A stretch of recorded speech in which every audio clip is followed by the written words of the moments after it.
ہیں کہ جو زبان سے کہہ دیتے ہیں لیکن عمل کر کر کے نہیں دکھاتے. لیکن ہمارے آقا نامدار تاجدار مدینہ سرکار دو عالم محمد عربی صلی اللہ علیہ وسلم نے اپنے زبان سے بھی بیان کیا اور کہا بھی اور لوگوں کو اعلان کر کر کے سنت پر چلنے کے لیے توفیق بھی اللہ سے دعا مانگی. اور ہر سنت کو خود حضور صلی اللہ علیہ وسلم نے کر کے دکھایا تاکہ میری امتی میں سے کوئی انسان یہ نہیں کہے کہ حضور صلی اللہ علیہ وسلم اس دنیا کے اندر تھے تو صرف اپنی زبان سے بیان کیا لیکن اس پر عمل کر کے نہیں دکھایا. تو اپنوں نے کیا، غیروں نے سوال اٹھایا کہ تمہارے نبی کیسے ہے، کہ تمہارے نبی نے ساری چیزوں کو بتا دیا کہ کیسے لوگوں سے ملنا چاہیے اور غیروں کو اپنے اندر اپنی بات کیسے ان کو سمجھانا چاہیے، اللہ اور رسول کا ڈر اور خوف کیسے بیان کیا جائے. تو آئیے میں آپ کو بتاتا ہوں ایک سنت حضور صلی اللہ علیہ وسلم اس دنیا کے اندر کب آئے اور کیسے آئے. یاد رکھیے گا، کتاب پہلے نازل فرمائی تھی جس کو لوگوں کے گناہ کرنے کی وجہ سے اللہ تبارک و تعالیٰ نے اس دنیا سے اٹھا لیا. لیکن صرف قرآن مقدس ایک ایسی کتاب ہے جو ہمارے اور آپ کے سامنے ابھی بھی موجود ہے. آپ کے ذہن اور دماغ میں یہ بات ہوگی کہ لوگوں کے گناہ کرنے کی وجہ سے اللہ تبارک و تعالیٰ نے ان 3 کتابوں کو اٹھا لیا، تو پھر یہ قرآن شریف اتنا گناہ کرنے کے باوجود بھی کیسے باقی ہے. سنیے اور غور کیجئے کہ اللہ تبارک و تعالیٰ نے جو ہمارے اور آپ کے درمیان جو یہ قرآن شریف ہے، تو قرآن شریف کی ذمہ داری ہماری اور آپ کی نہیں، ہم اور آپ حفاظت نہیں کرتے ہیں، بلکہ اللہ تبارک و تعالیٰ نے یہ فرمایا کہ اے انسان اس قرآن شریف کی حفاظت اور اس کی ذمہ داری میرے ذمہ ہے، میں اس کی حفاظت کروں گا. اسی لیے قرآن شریف ہمارے اور آپ کے درمیان موجود ہے. نہیں تو اللہ تبارک و تعالیٰ جس طریقے سے 3 کتاب توریت، انجیل، زبور کو اس دنیا سے اٹھا لیے لوگوں کے گناہ کرنے کی وجہ سے، اسی طریقے سے اس کتاب کو اٹھا لیتے. آئیے حضور صلی اللہ علیہ وسلم کے بارے میں اللہ تبارک و تعالیٰ نے اس دنیا کو بنایا اس دنیا سے پہلے، اور حضور صلی اللہ علیہ وسلم کو اس دنیا کے اندر بھیجنے سے پہلے اللہ تبارک و تعالیٰ نے ان 3 کتابوں کے اندر یہ تمام نبیوں کو بتایا کہ دیکھو آخری میں ایک نبی جائے گا اور اس نبی کے اوپر تم لوگوں کو ایمان لانا ہوگا، اور ان کے بعد کوئی بھی نبی نہیں جائے گا دنیا کے اندر، بلکہ جب تک کہ دنیا باقی رہے گی انہی کے حکم کے مطابق تمہیں زندگی گزارنی ہوگی اور ان کو سنت پر عمل کرنا ہوگا. تو گویا کے کہنے کا مطلب یہ ہے کہ اللہ تبارک و تعالیٰ نے اس 3 کتابوں کے اندر حضور صلی اللہ علیہ وسلم کے پیدائش کے بارے میں بیان فرمایا، اور قرآن شریف میں تو ہر جگہ بیان فرمایا. اور یاد رکھیے گا جب حضور صلی اللہ علیہ وسلم کو اس روئے زمین پر آنا تھا تو ساری چیزیں اللہ تبارک و تعالیٰ کی جتنی بھی مخلوقات ہیں سارے حضور صلی اللہ علیہ وسلم کی اس دنیا میں آنے کا انتظار کر رہے تھے. جب حضور صلی اللہ علیہ وسلم کا ولادت ہوا، اس دنیا کے اندر آئے تو بڑا سہانا موسم تھا، صبح کا وقت تھا، ہلکی ٹھنڈی ہوا چل رہی تھی. اس وقت حضور صلی اللہ علیہ وسلم کا اس دنیا کے اندر وجود ہوا، اور جب اس دنیا کے اندر وجود ہوا تو سارے لوگ خوشیاں منانے لگے کہ ہمارے نبی حضرت محمد مصطفیٰ صلی اللہ علیہ وسلم کی آمد اس دنیا کے اندر ہوئی. تو غالباً جب حضور صلی اللہ علیہ وسلم اس دنیا کے اندر آئے تو وہ 9 تاریخ تھی. یاد رکھیے گا 9 تاریخ یعنی 9 ربیع الاول، آج سے 3 دن پہلے. اور آج کے دن यानी 12 तारीख को हुजूर अक़दस सल्लल्लाहु अलैहि वसल्लम इस दुनिया से रुखसत फरमा गए। यानी हमारे दिलो दिमाग से, हमारे आँखों पर अल्लाह तबारक व तआला ने पर्दा डाल दिया, ओझल हो गए और हुजूर सल्लल्लाहु अलैहि वसल्लम इस दुनिया से रुखसत हो गए। तो याद रखिएगा कि 9 तारीख को इसी महीना की 9 रबीउल अव्वल को हुजूर सल्लल्लाहु अलैहि वसल्लम इस दुनिया के अंदर आए और 12 रबीउल अव्वल को यानी 12 तारीख को इस दुनिया से रहलत फरमा गए। अब आइए, अल्लाह तबारक व तआला ने इस दुनिया के अंदर कितने नबियों को भेजा? कम व बेश 1,24,000 पैगंबर को इस दुनिया के अंदर अल्लाह तबारक व तआला ने भेजा। जिस तरीके से आज हम और आप हुजूर सल्लल्लाहु अलैहि वसल्लम के पैरोकार हैं, उनके उम्मती कहलाते हैं, उनके मानने वाले कहलाते हैं, उसी तरीके से 1,24,000 पैगंबरों के मानने वाले लोग थे। और अल्लाह तबारक व तआला ने ये इंतज़ाम इसलिए कर रखा था ताकि कोई इंसान क़यामत के मैदान में अल्लाह के सामने हाजिर होकर करके ये ना कहे कि अल्लाह तबारक व तआला आपने हमें दुनिया के अंदर पैदा कर दिया, लेकिन हमें कोई रास्ता बताने वाला, दीनी बात बताने वाला और आपका डर और खौफ बताने वाला कोई नहीं था। इसलिए अल्लाह तबारक व तआला ने 1,24,000 पैगंबर को भेजा। आप आगे चलिए, जिस तरीके से किसी इंसान का 5 औलाद या 4 औलाद होती है, तो बाप के इंतकाल के बाद उनकी औलाद बाप के जायदाद को, बाप का जितना माल व दौलत होता है, उनकी औलाद उसको बांट लेती है। उसी तरीके से हुजूर सल्लल्लाहु अलैहि वसल्लम से लोगों ने पूछा कि या रसूलुल्लाह सल्लल्लाहु अलैहि वसल्लम, आप इस दुनिया से रहलत फरमा जाएंगे, हमारी आंखों से ओझल हो जाएंगे, तो हम इनके बताए हुए तरीके पर अमल करेंगे। हुजूर सल्लल्लाहु अलैहि वसल्लम ने फरमाया कि उलमाए किराम की यानी मौलाना लोगों की, तो नबी के वारिस जिस तरीके से बाप के जायदाद की मालिक उनकी औलाद होती है, उसी तरीके से नबी के वारिस मौलाना लोग हैं, उलमाए किराम लोग हैं। तो आइए, हुजूर सल्लल्लाहु अलैहि वसल्लम जब इस दुनिया के अंदर आए तो हुजूर सल्लल्लाहु अलैहि वसल्लम बचपन से ही लोगों ने कहा, जैसे कि आजकल माल दौलत वाले जो इंसान हैं, उनके घरों के अंदर बर्तन धोने के लिए, झाड़ू पोछा करने के लिए दूसरे इंसान का लोग इंतखाब करते हैं, चुनते हैं, बुलाते हैं कि हमारी औरतों को आराम सुकून मिले और हमारे घर का कारोबार आप ज़रा कर दीजिएगा, किसी इंसान से बात कर लीजिए। उसी तरीके से पहले के ज़माने में अरब के अंदर ये दस्तूर था कि औरतें अपने बच्चों को दूध पिलाया नहीं करती थी, बल्कि गरीब औरतें मालदार औरतों के घरों के पास जाती थी और ये कहती थी कि किसी घर के अंदर कोई बच्चा पैदा हुआ है तो वो बच्चा हमको दीजिए, उसको हम दूध पिलाएंगे, उसकी परवरिश व पर्दाख हम करेंगे। तो उनसे बाज़ाब्ता बातचीत हो जाती थी कि कोई औरत कहती थी कि आप अपने बच्चा को 2 साल के लिए दीजिएगा। यानी ये भी याद रखिएगा, कुरान शरीफ के अंदर बताया गया है कि 2 साल तक के बच्चों को माँ का दूध पीना चाहिए।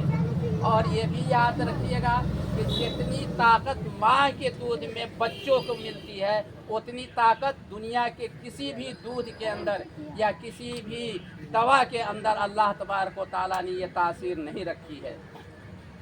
तो बहरहाल जब हुजूर सल्लल्लाहु अलैहि वसल्लम को दुनिया के अंदर आए तो बहुत सारी औरतें आई। एक जगह मेला लगा हुआ था, बाजार लगा हुआ था और वहाँ पर तमाम मालदार की औरतें अपने अपने बच्चों को लेकर करके वहाँ पर हाजिर होती थी और गरीब औरतें वहाँ जाती थी और बात कर करके अपने घरों के अंदर लाती थी।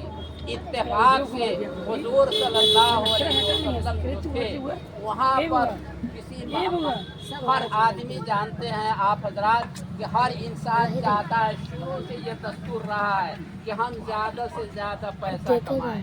तो जो गरीब औरतें आती थी बच्चा को दूध पिलाने के लिए, तो वो मालूम करती थी कि ये किसका बच्चा है, उसके बाप के पास कितना धन और दौलत है। हर औरत चाहती थी कि इस बच्चा को हम उठा लें, इस बच्चा की परवरिश हम करें। लेकिन हुजूर सल्लल्लाहु अलैहि वसल्लम को अभी औरतें ही उठा रही थी, तो इत्तेफाक से हलीमा सादिया रज़ी अल्लाह ताला अन्हा पहुंची और देख रही है कि हर औरत एक एक बच्चा को उठा रही है अपने गोद में। उसी तरीके से हज़रत हलीमा ने फ़ौरन आकर के हुजूर अक़दस सल्लल्लाहु अलैहि वसल्लम को उठा करके अपने गोद में चिमटा लिया। जब गोद में उठाया, जैसे गोद में रखा कि अल्लाह तबारक व तआला की रहमत और नुज़ूल का आना शुरू हो गया। मैं आपको बताऊं, उनके हज़रत हलीमा सादिया रज़ी अल्लाह तआला अन्हो के साथ उनके शौहर भी गए थे बच्चा लाने के लिए। हज़रत हलीमा सादिया ने जब बच्चे को अपने गोद में उठा लिया तो उनके शौहर ने कहा कि हलीमा सादिया, तुमने किसी बच्चे को गोद में ले लिया कि अब चलो अपने घर, इसी बच्चे की परवरिश व बर्दाश्त करेंगे और तुम इसको दूध पिलाना। तो आप जानते हैं और अभी भी कि अरब के अंदर ऊँट की सवारी ज़्यादा हुआ करती है और आज भी ऊँट अरब के अंदर ज़्यादा पाया जाता है। तो हज़रत हलीमा सादिया जो ऊँट पर बैठ कर के गई थी अपने शौहर के साथ, उसी ऊँट पर हुजूर सल्लल्लाहु अलैहि वसल्लम को अपने गोद में लेकर के बैठी। देखिएगा कि अल्लाह तबारक व तआला किस तरह रहमत का नुज़ूल फरमाते हैं। जब ऊँटनी पर बैठे और हज़रत हलीमा सादिया रज़ी अल्लाह ताला अन्हा के शौहर ऊँट को चलने के लिए कह रहे हैं, ऊँट नहीं चल रही है। अब मियाँ बीवी परेशान हो गए कि आखिर क्या हुआ कि ऊँट क्यों नहीं चल रही है। अब पूरा जोर और शोर दोनों मियाँ बीवी मिल कर के लगाए, लेकिन ऊँट चलने के लिए तैयार नहीं थी। तो हज़रत हलीमा सादिया के शौहर ने कहा कि देखो मेरी शरीक हयात, अब मुझे समझ में बात आ गई कि ये ऊँट क्यों नहीं चल रही है। ऊँट इसलिए नहीं चल रही है कि हुजूर सल्लल्लाहु अलैहि वसल्लम को, अब्दुल्लाह के बेटे को तुम गोद में ले करके मेरे पीछे बैठी हुई हो। ऐसा करो कि मैं उतरता हूँ, तुम आगे ले करके ऊँट पर बैठो और मैं तुम्हारे पीछे बैठता हूँ। इसी तरीके से अपने शौहर की बात को हलीमा सादिया ने मान लिया और ऊँट पर उसी तरीके से बैठी।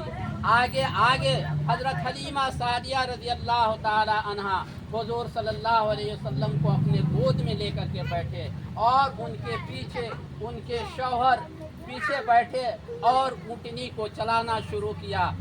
बल्कि जैसे ही हुजूर सल्लल्लाहु अलैहि वसल्लम को बैठाना शुरू किया, ऊँटनी फ़ौरन चलना शुरू कर दी और इतनी तेज़ रफ्तार में गई कि जल्दी से बहुत ही तेज़ रफ्तार में हज़रत हलीमा सादिया रज़ी अल्लाह ताला अन्हा के घर पर ऊँटनी पहुँच गई।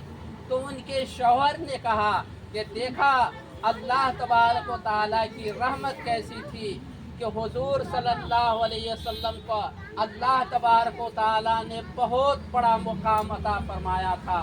याद कीजिएगा, मैं बताते चल रहा हूँ कि हुजूर सल्लल्लाहु अलैहि वसल्लम को पीछे रखे हुए थे और अल्लाह तबारक व तआला चाहते थे कि हलीमा सादिया आगे बैठे, बच्चा आगे रखे, इसलिए ऊँट नहीं चल रही थी। लेकिन जैसे तुम आगे बैठी, ऊँट चलना शुरू कर दिया। यहीं पर मैं आपको बताऊं कि दुनिया के अंदर भी हुजूर सल्लल्लाहु अलैहि वसल्लम सबसे आगे रहे और जितने भी पैगंबर आए, 1,24,000 पैगंबर आए, उसमें से सबसे अफजल, सबसे बेहतर, सबसे मुकाम ऊंचा जिनका हमारे आकाए नामदार हज़रत मोहम्मद मुस्तफ़ा सल्लल्लाहु अलैहि वसल्लम का था।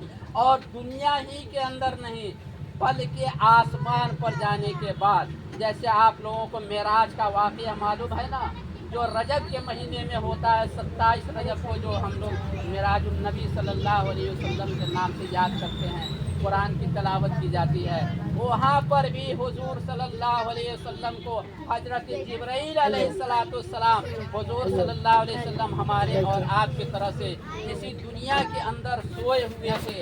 हजरत जिब्राइल अलैहिस्सलाम जो फरिश्तों के सरदार है, उन्होंने आकर के हुजूर सल्लल्लाहु अलैहि वसल्लम को जगाया और कहा कि या रसूलुल्लाह सल्लल्लाहु अलैहि वसल्लम, आपको अपने परवरदिगार से मिलना है, आप यहाँ से चलिए। तो वहाँ पर भी हजरत जिब्राइल अलैहिस्सलाम ने हुजूर सल्लल्लाहु अलैहि वसल्लम को अपने बुराक, सवारी का नाम है, उस सवारी पर बैठा कर करके दुनिया से लेकर के आसमान तक के अल्लाह तबारक व तआला के पास पहुँचाए और वहाँ अल्लाह तबारक व तआला से राज व न्याज की बात हुई। बहरहाल वो तो बात उधर की है, लेकिन मैं आपको ये बताना चाहता हूँ कि जब तक के हुजूर सल्लल्लाहु अलैहि वसल्लम अपने माँ के पेट के अंदर थे, यानी उनके माँ का नाम है हजरत आमना रज़ी अल्लाह ताला अन्हा। हजरत आमना रज़ी अल्लाह ताला अन्हा जब उनके शौहर यानी अब्दुल्ला का इंतकाल हो गया, तो हुजूर सल्लल्लाहु अलैहि वसल्लम के दादा थे अब्दुल मुत्तलिब। अब्दुल मुत्तलिब ने अपने बहू से ये कहा कि बहू मेरे पास आओ, मैं तुमको ये बात कहना चाहता हूँ कि ऐ आमना, तुम्हारे शौहर इंतकाल कर चुके हैं, आज के बाद से तुमको किसी तरह का खुशबू नहीं लगाना है और बनाव श्रृंगार नहीं करना है।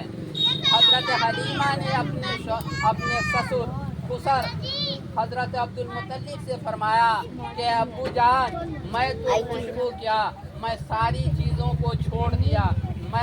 मेरे पेट में जब मोहम्मद सल्लल्लाहु अलैहि वसल्लम थे, जब अरब के रेगिस्तान इलाकों में पहाड़ी पथरीली जगहों पर चला करती थी, तो पत्थर हमारे लिए नरम हो जाया करते थे, मुलायम हो जाया करते थे। मेरे पाँव में किसी तरह का आंवला नहीं होता था, यानी धोखा नहीं पड़ता था। और जब मैं धूप में चलती थी तो आसमान आकर करके उड़ता था, धूप खत्म हो जाती थी, साया हो जाता था, ठंडा हो जाता था। तो ये हुजूर सल्लल्लाहु अलैहि वसल्लम को अल्लाह तबारक व तआला ने जब माँ के पेट के अंदर भी थे, तो आमना का भी मर्तबा अल्लाह तबारक व तआला ने बुलंद और हर तरह की सहूलत और सुकून हज़रत आमना रज़ी अल्लाह तआला अन्हा को था।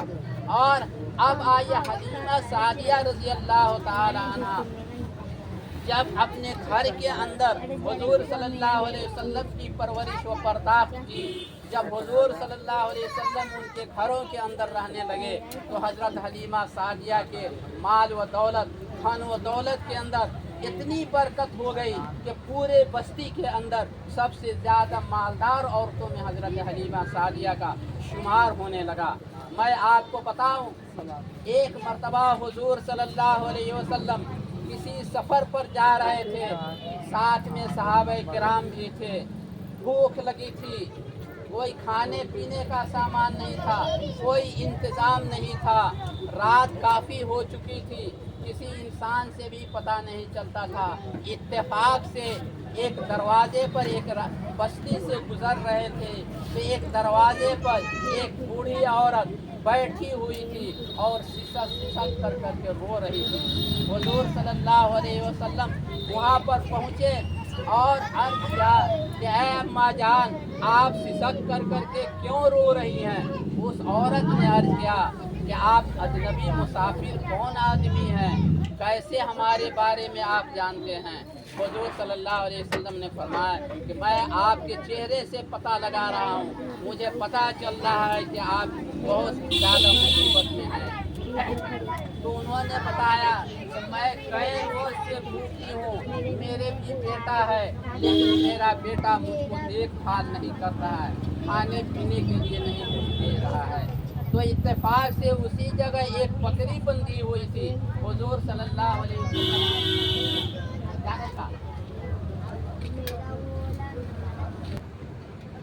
बहरहाल एक दुबली अर्ज किया कि अगर आप इजाज़त दें तो इस बकरी का दूध निकाल कर करके मैं पी लूँ।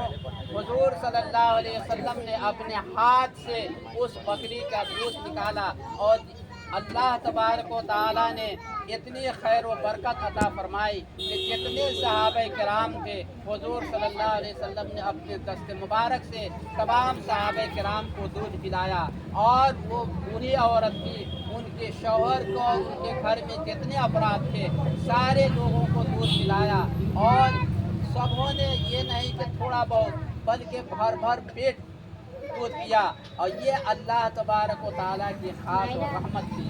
اب آئیے، حضور صلی اللہ علیہ وسلم نہ ناٹے تھے، نہ پستہ قد تھے، نہ زیادہ لمبے تھے، بلکہ حضور صلی اللہ علیہ وسلم کا درمیانی قد تھا۔ جب راستہ پر چلا کرتے تھے تو ہمارے اور آپ کی طرف سے نظریں اوپر کر کے نہیں چلتے تھے، بلکہ نگاہ کو نیچے کر کے، آنکھ کو نیچے کر کے چلا کرتے تھے۔ اور یہ حدیث میں آیا ہے کہ آپ جب چلا کیجئے تو نیچے نگاہ کر کے چلا کیجئے۔ اور کھانے کا طریقہ یہ بتایا کہ آپ جب، اسی لیے لوگوں سے بتایا گیا ہے کہ آپ اپنے بیوی بال بچوں کے ساتھ کم سے کم ایک ہفتہ کے اندر کسی بھی ایک دن و ساتھ کھانا کھائیے گا تو اللہ تبارک و تعالیٰ خیر و برکت عطا فرمائے گا، نازل فرمائے گا۔ تو میں یہ بتانا چاہتا ہوں کہ حضور صلی اللہ علیہ وسلم یعنی اس دنیا کے اندر جتنے دنوں تک کے رہے، اللہ تبارک و تعالیٰ نے ان سے اتنا کام لیا۔ آج ہم اور انہی کی امت ہے۔ اللہ تبارک و تعالیٰ سے دعا کیجیے کہ ہم تمام انسانوں کو حضور صلی اللہ علیہ وسلم کے بتائے ہوئے طریقے پر چلنے کی توفیق عطا فرمائے۔ وما علینا الا البلاغ۔